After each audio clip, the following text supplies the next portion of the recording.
Hello, salutations milk lovers, the mayor will have you now. For a while, season 1 of Invincible was just the best season of Invincible. The changes made to the source material created a through line that tied all those episodic adventures together in the background in a genuinely fascinating way. The emotional core of the series was always there, the spectacle of violence had purpose, and its themes and parodies of other superheroes felt fresh because it never adapted those tropes in the usual way. There was always a twist to them, something a little off, a little uneasy. Season 2 was good, really good even, but it was missing that core that carried the first season. Season 3 was great too, clearly a step up from 2, and had some very high highs, but it also cemented a few lows. The endless rooftop talks between Eve and Mark, them being frankly boring now that they're together, the through line feeling almost non-existent, all of that was at least carried by a banger finale that managed to surpass the already superior original, but even then, we're still below what season 1 had given us. It was missing unease, patience, and that weird glue holding everything together. We were still chasing that high. And then came season 4. Mark, look, I made a steak and protein tubes. A steak? Is this finally the one that can stand next to season 1? Well, let's start with the easy part. It is absolutely better than seasons 2 and 3.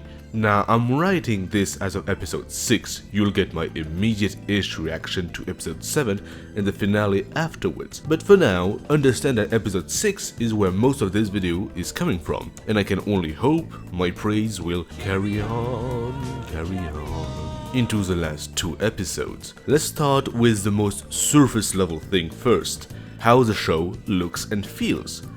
The animation is still the bane of this series, with a production cycle of barely a year every time. That was never going to stop being an issue overnight. But it has improved. The big fluid set pieces are no longer all being hoarded for the finale, and we've had genuinely spectacular bursts of animation scattered throughout the season. Is it still kind of lame sometimes? Yeah, at best, it's serviceable. But it is feeling a stronger looking material more often now, to the point where I'm almost willing to forgive episode 4 and its conservative approach. And there's another surface level improvement that matters a lot more than it sounds like it should. The gore. Now, I'm not a huge gore enthusiast myself, but gore is part of Invincible's identity. The show presents in a semi-realistic way the consequences of superhuman beings absurdly trifling with everything around them. Season 1 was very clever with this. The gore was a fundamental part of the choreography. You can see it all over the back half of episode 1, but also throughout the season in smaller moments. It had creativity. Then, that mostly vanished.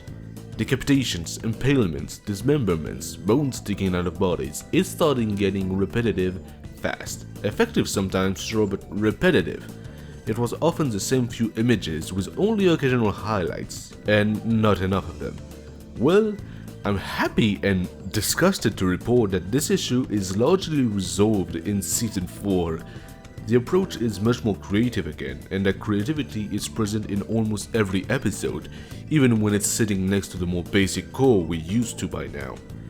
I've been in shock and awe several times. That's just an objective step up, but all of that is skin deep. The real question is, has the pace improved?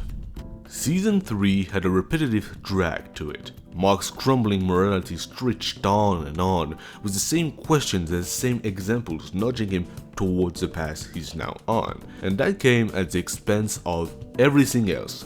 No matter what happened, no matter who it happened to, it somehow circled back into a conversation about Mark feeling bad, killing being bad, maybe killing being understandable, and the whole thing got softer and slower because of it. It stopped landing. Secondary characters who absolutely deserved their own shine, just didn't get it. There were exceptions obviously, but now I really feel like the exception has become the norm again. Mock's doubts and evolution are still here, but they're a lot more self-contained now. They don't keep bleeding into every other subplot and making it worse. Other characters finally get room to breathe. Storylines are punchier, more immediate, and the show is actually taking advantage of its episodic structure again. Before, whenever another plotline came back around, it could be immersive, sure, because Invincible does a great job at making it feel like nothing is ever forgotten, but it could also be a drag. Here, that same quality is being used to great effect. Love it. Although something did happen to the pace. Episode 4 happened to the pace. Filler has often been one of this show's saving graces, but man, did they miss the mark on this one. The slow talking, the ridiculous amount of time given to story bits that should have been so much shorter. They even made fun of how much money they were saving through that episode, and while that did make me giggle, I was also staring at the timeline sometimes, waiting for it to finally end. The implementation of Satan went from okay, to kind of charming, to completely useless. They built him up all that way just for him to lose immediately. And not in a charming way, not in a funny way, not in an uneasy way, it just fell flat and became a waste. The lore isn't interesting, the characters aren't interesting, the setting is boring, and outside of what the ending gives Mark, wow, was this a snooze fest. I was really looking forward to that new arc too, because the show is usually very good at additions. Still, in the broader picture, the season handles its shift in focus pretty well.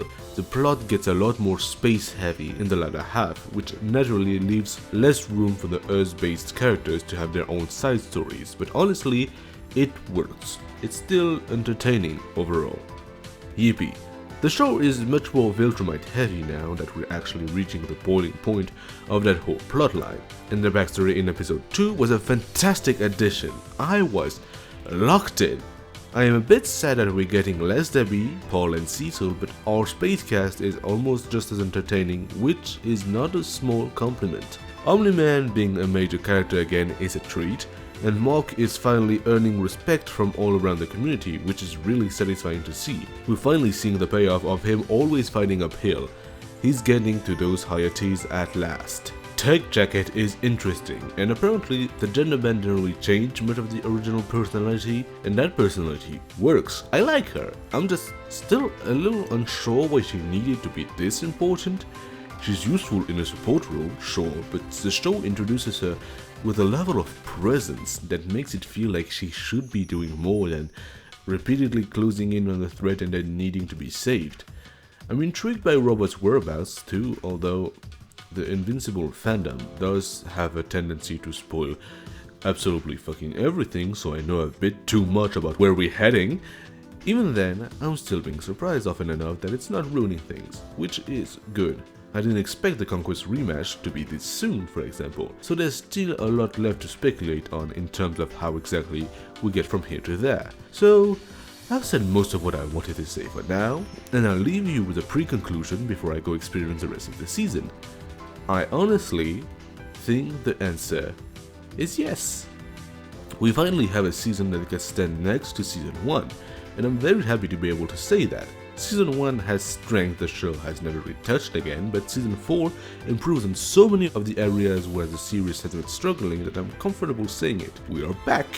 The show is hitting a peak again. It still hasn't surpassed Season 1, not yet. It's great, but there are areas where it's not still. But this is the closest Invincible has felt to itself in a long time. Alright, now let's bring in Future Me and see what he thinks of episode 7.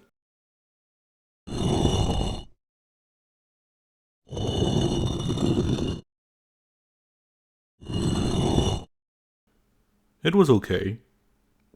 Really, I don't have much to add.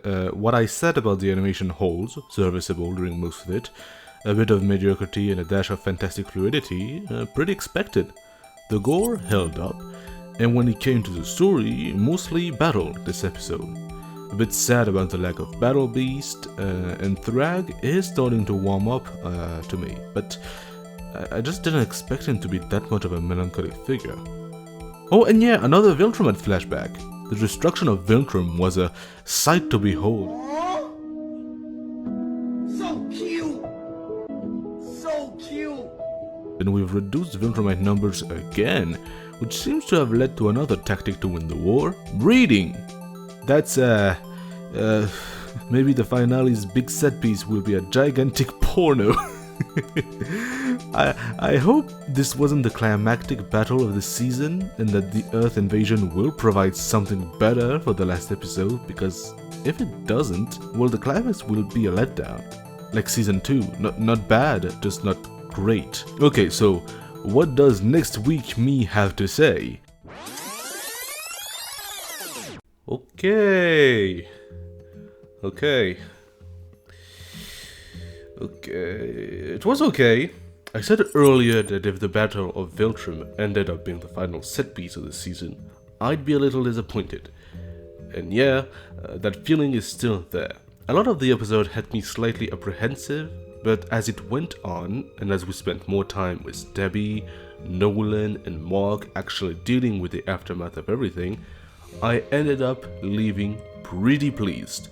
This is not the huge high-note finale we'd gotten used to expecting, but the season was so dense in story beats and action overall that I can live with it. Would I have liked something bigger?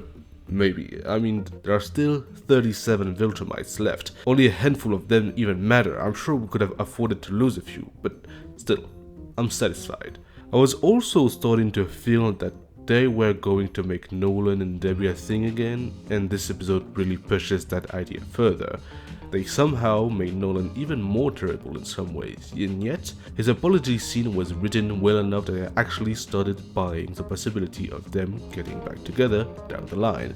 We're still very far from that, obviously, but the show definitely seems interested in walking towards it. And honestly, I'm kind of excited to see that unfold. As for Eve, from what I know, her weight gain was a much bigger deal in the comics, and I'm still not entirely sure how I feel about the show scaling that down. On one hand, it's a pretty bad plot point, and I don't exactly need the adaptation to make a giant issue out of it. On the other hand, Mark and Eve still feel way too safe to me. They have this very textbook healthy superhero relationship thing going on, but without enough personality injected into it to make me care that much. Low-key, even the abortion wasn't enough to make the dynamic particularly interesting to me. Cecil is always a treat, even in a more background role. And finally, Thrag. I think I finally like him. Before this, he never really did much for me. He had the soft-spoken, reserved, dramatic leader thing going on, and I could see what they were aiming for, but I just wasn't interested. It started warming up to me during the Battle of Viltrum, but even then, the show of strength didn't really sell me. The fact that he's strong is not gonna make me care, and honestly, they may have buffed him a bit too much for my taste. But that final speech to Mark back on Earth finally made the character click for me. They're really paying off the composed, melancholic leader act now. The threat feels calm, the truce feels believable, and the whole scene had exactly the kind of controlled menace I expected from him. Eventually, one of Mark's hallucinations was obviously going to turn out to be the real thing, but they handled it really well. So, now that we've seen it all, are we on the level of Season 1? On a good day? Yeah, I think so. Even if I'm not landing on the hardest yes imaginable, we are close enough that the distinction barely matters, and that alone is exciting. Season 4 may not have surpassed Season 1, and this finale definitely didn't push it over the edge, but it got the show back into that same realm again, and that is a huge win. So that's where I'll end. A slightly weaker finale than I hoped for, but a much stronger season overall. More consistent, more confident, more creative, and way better at spreading its quality across the whole thing instead of hoarding all its best material for one giant payoff at the end. That's really the biggest compliment I can give Season 4. It made Invincible feel like itself again. If you agreed, disagreed, or think I'm way too generous with this finale, let me know. I do read the comments, even when they hurt my feelings. For now though, my hot chocolate is finally mixed and warm, so I'm calling it here. I've been the mayor, and I'll see you next time, hopefully. See you, goodbye, farewell.